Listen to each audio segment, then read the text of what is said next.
the struggles was, I mean, it's for those who are the panelists, they know the struggles that we've been through.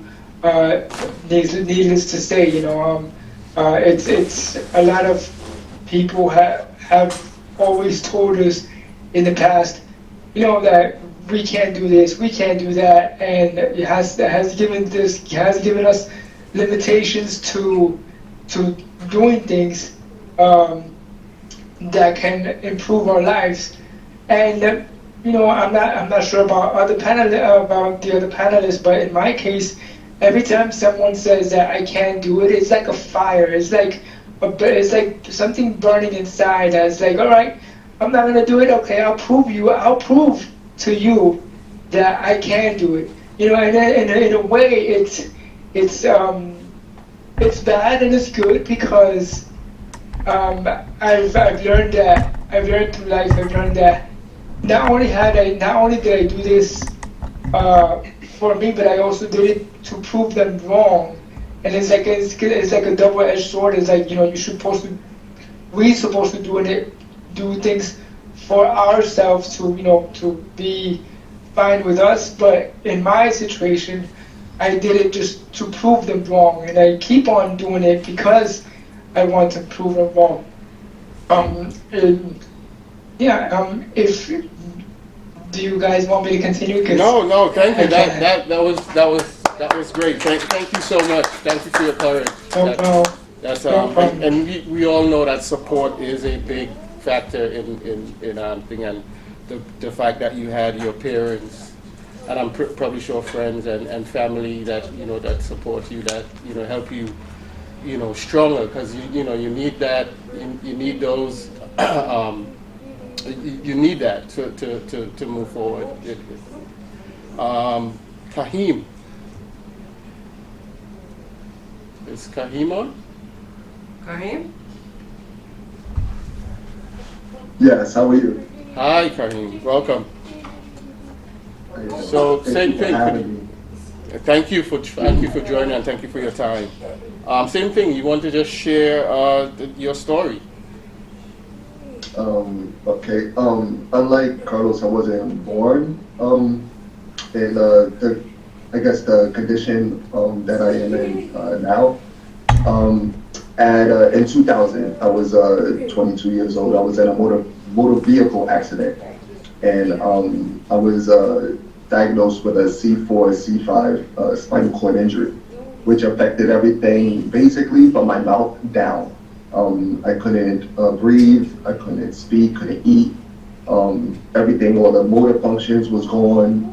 Couldn't move anything except for my eyes. About a month later, I went to rehab at the Kessler Institute for Rehabilitation in West Orange, New Jersey. And there is where I had a little bit of return, is what they call it. So I got a little bit of shoulder movement and some arm movement, was able to get a little bit of my balance back, speed through the recovery. I was there for over a year and a month. And with that, I did get a lot of my, functions back, but it was more like strengthening than anything. I'm still day to day in a wheelchair, and I use a manual at home because my arms work a little more, but I use a power chair outside. It's just easier to maneuver and get around. As far as the education point goes, I had went to a few colleges, and when I finally got my educational grips together was at BCC, which is Boston Community College. And during that is when I had my accident. So I went back, I got my associates from BCC, and then I got my bachelor's from City College, where I met Yuri in the radio station. And that's where I found out that the city agencies don't really want you to do everything to better yourself, because they would allow my home attendants to take me to the doctor, take me to physical therapy.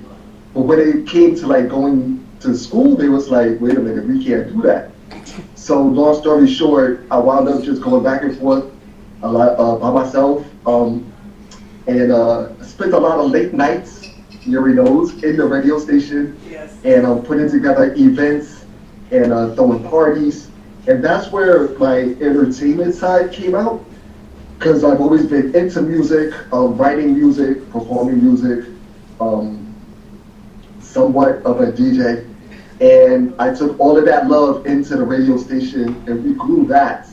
I was on that AM station, I was on the FM station, and then when I graduated, I got a degree in business management. And going through the corporate world, filling out applications, I would get interviews, and then when I would roll up, for some reason, it was like, I don't take the position where I'm like completely qualified, probably over qualified with experience, but it was just like no callbacks after that. So after years of that, I was just sort of frustrated, and I was looking for anything to do from home, online, just mail order, phone calls. I was just like, listen, they don't want me outside, I'll do something from home. I had a home studio, I started making music, doing studio time for my house, and then the pandemic hit. Let me backtrack a little bit. I was a paraprofessional working in education before the accident, for the Board of Education in New York. And then I went back, found out that I had lost my position over 2 years. But right before the pandemic, I was doing after school, teaching them about the hip hop culture through creative writing. So it was creative writing, but using the elements of hip hop. I was bringing in DJs. I had break dancers coming in, graffiti artists coming in, but with the pandemic, I didn't get to finish the program. So we went hybrid, and then that was okay, but I was bored, and I found this thing called Twitch. I don't know if anybody ever heard of Twitch, but there were DJs on Facebook and Instagram playing music, but they kept getting cut off. We kept getting cut off because I was doing it too, because of copyright laws. One DJ was like, go to Twitch because we don't get cut off over there. So I went over there, started listening to DJs. It was like a party all day, every day. And then one day I was like, let me see if I could bring my radio show to Twitch. And since then, I've been doing that for the last 2 years and some change. Wow. Every morning and Thursday afternoons, I have some more things that have been like sporadically invited to different parties. So it's like a global platform, but it's so much love, and it's freedom to express yourself musically or whatever you have to say to people. And I found an amazing community. Yuri's been in my chat, Yes. and it's just it's lit and it's love. Thank you for that. And you know, that's a great story, and you're creative. You have a creative mind and a fighter. So you sound like you did not give up. And you know, you have a love, you have a passion, and you made it work for you. That's great. Francis, I know you a different story, but Francis, just tell us what you do and you know and more of your path, your career path. Definitely. I mean, they're definitely a tough act to follow. And just because of that career path, I have to apologize in advance because I will have to jump off before 6:30, but I will definitely try to address a lot of the questions in my story because it's all interrelated. So, firstly, I'd like to thank Yuri because I'm actually here because of Yuri and Dean, because Yuri knows Dean, and you know, by the transfer of property of friendship and connection here, and able to share, you know, my story a little bit.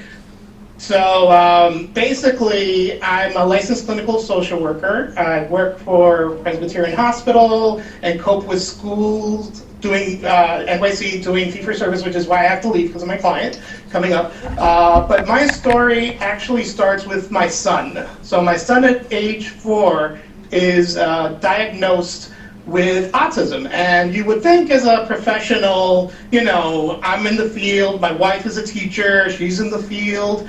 We knew he was special, you know, he was decoding words at age 4, so we knew something was up. But to actually get that, you know, diagnosis really rocked our world, basically. So, you know, and of course with that came like information about services for him and things like that.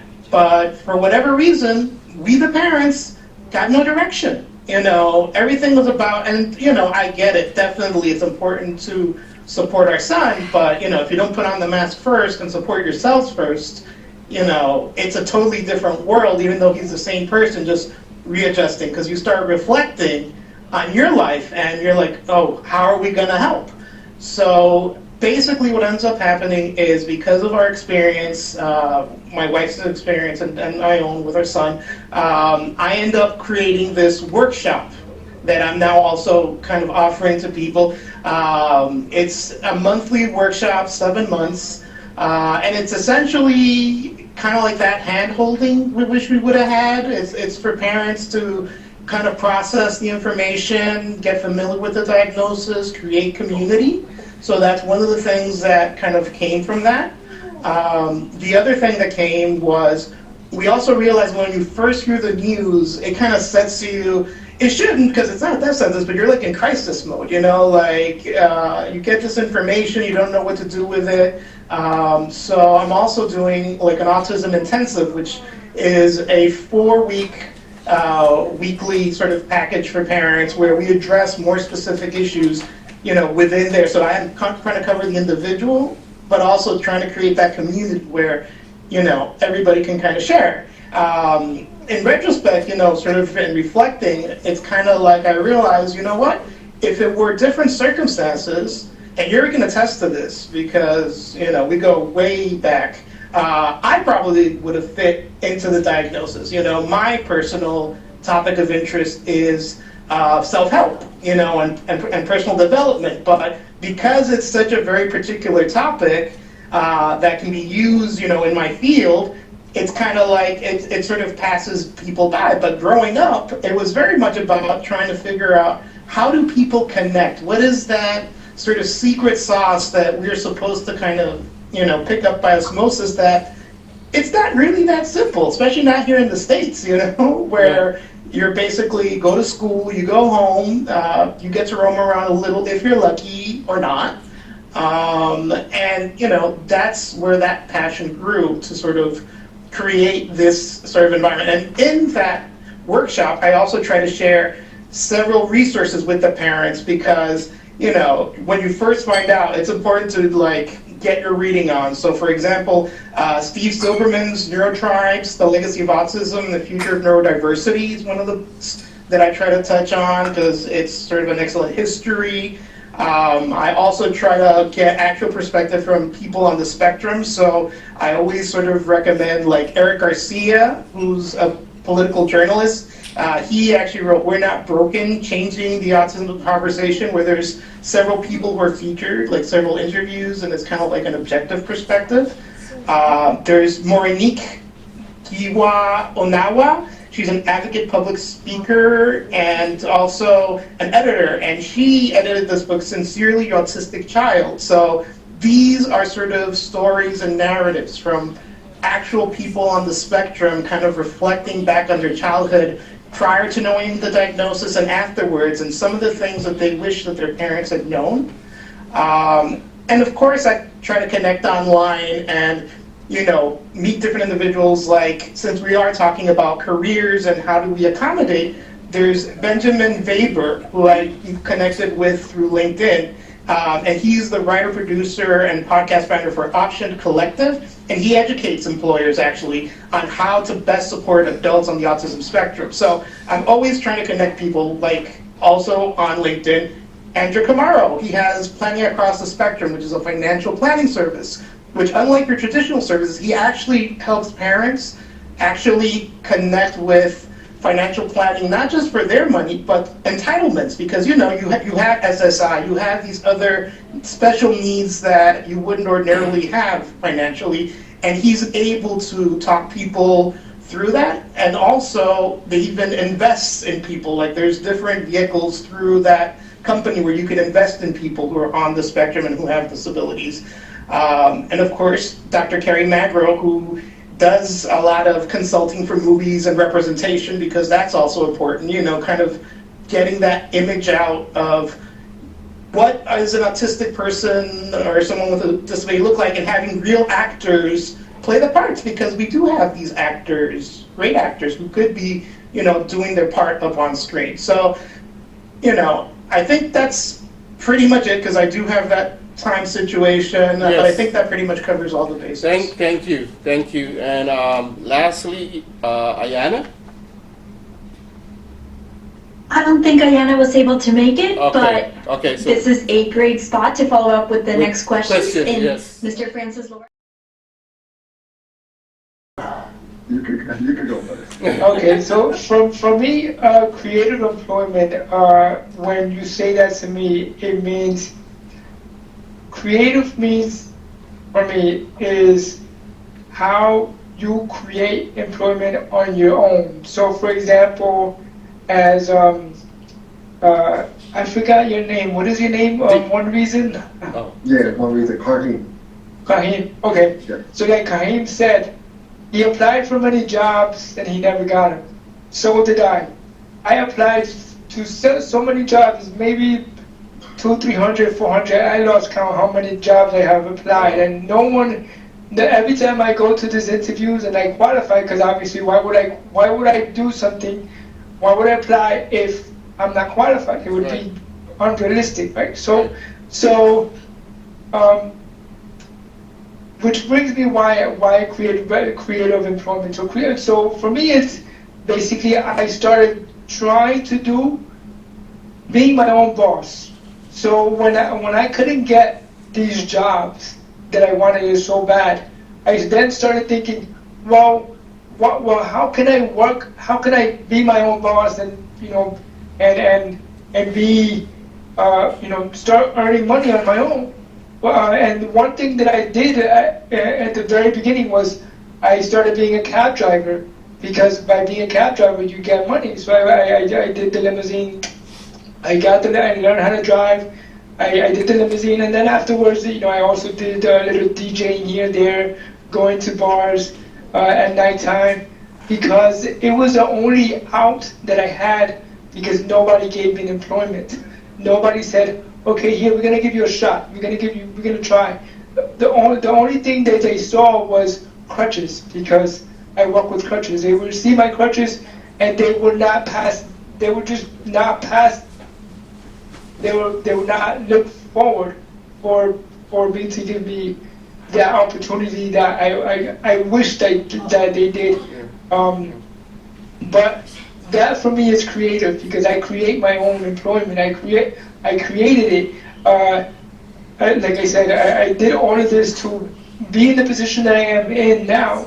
As a supervisor. I started with a long time ago. I started as a job coach at YAI. One of these organizations are people helping people with disabilities, and that's one of my passions. And I wish the panelists that just left, I wish I could speak to him a little bit more. But that my passion comes from there. My passion comes because nobody helped me when I was younger. So what he's doing with the panelist that left, I forgot his name, Francis, I believe it is. Francis, yes. Yeah, Francis. He's paving the way for other people who are disabled to, not have like a cultural shock and be like, oh damn, like what am I gonna do now? Like I have a kid with disabilities, but I don't know what to do. I wish that when I was, when I was 15 or when I was, young, someone would tell my mom or my dad, hey, There's services out there that can help you with your disability. No one did that. No, I had to learn it by myself. I had to learn all of this and make sure that this is why the passion comes, is because I want all the disability people who I work with now know, hey, listen, there is a solution. You don't have to panic, no matter what type of disability you have. No matter if it's Down syndrome, no matter if it's autism, no matter if it's cerebral palsy, no matter if it's dwarfism, there is a solution for everything. You just have to look at the right, you just have to look at the right places, and hope to God you get someone who is as passionate as you are to help you succeed in this life. Because life, to be honest, life is hard, and if we don't have that person next to you that guides you to make sure that that your daughter or that your kid or that someone gets that knowledge, then unfortunately you'll be lost. We all be lost. Yuri has this, Yuri knows me. I work for a company, one of the CCOs, which is Tri-County Care. Before I used to work for Advanced Care Alliance, and all of these companies, they work to help people with disabilities get services like respite, community hub, day hub. So there is hope out there, and I wish. Well, I have Yuri, and I could always contact Yuri to send more information to Francis, because there is hope out there. Thank you, Carlos. Thank you. Carheem? Okay. Same question? If not, we could have... Next question. Next question. Well, we have time for one more question. So I'll just ask you a different one, since we got such a great answer from Carlos. That was absolutely. I mean, I think he covered everything. I just want to add. Yes. I just want to add one thing. I was able, when I did speak about the after school, I was able to. They created that position for me as a oh shoot, what do you call them? A contractor, a contract educator, artist, resident artist, educator, right? So that was from a conversation that I had with somebody about helping young people in the after school type setting, where you can use creative writing, because Yuri knows I was into the writing and everything, but I was also into music and making music and creating an environment where the culture of hip hop can be used to get people to another level. Like young people, find them a home and a space where they could be free and they can express themselves without being judged. Yep. Right? So through that conversation, they created that entire position for me.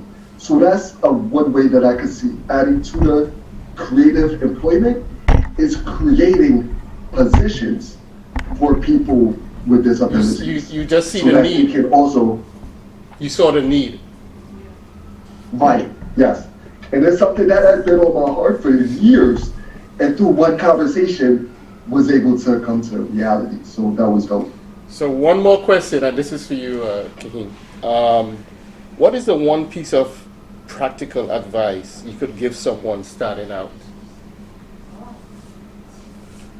I would just tell them to write down a plan, write down your goal, figure out what you actually want to do, and then it's easy to say, but just go out and do it. No matter who says no, no matter how many doors are closed, no matter how many doors won't even open for you, there is always a way that our creative mind, if it's for us, there's going to be a way that is going to happen.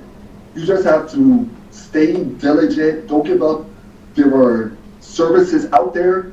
There are people out there that do actually care. And once you sift through all the no's, you'll find your community and they'll help you to move forward.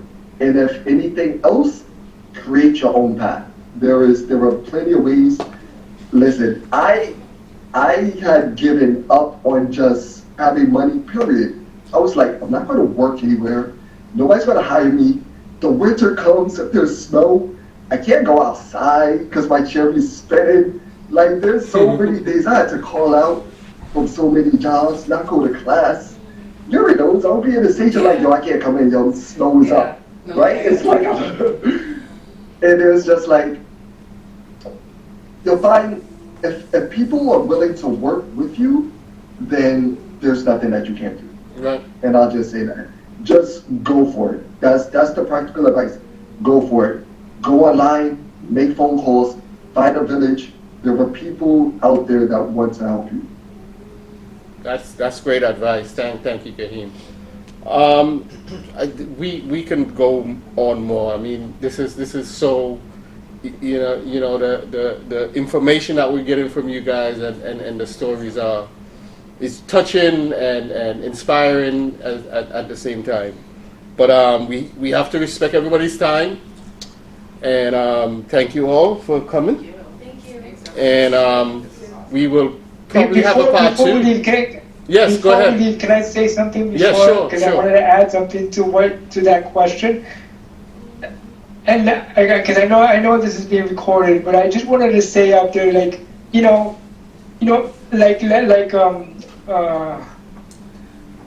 one reason said, right? Like one reason said, do what you gotta do. I usually say, don't ever take for granted when people tell you what you can or cannot do.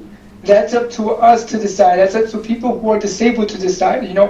Be selfish. It sounds harsh. It sounds very harsh. But in this world, if you want to succeed, you gotta be selfish and you gotta be strong and you gotta be you. Because if you lose your identity, if we lose our identity of being disabled, we will never be. We will never see the top. I try to strive. I really try to strive. We people with disabilities try to strive to show people, other people out there in the world that we can do. That we can succeed. 2 years ago I was.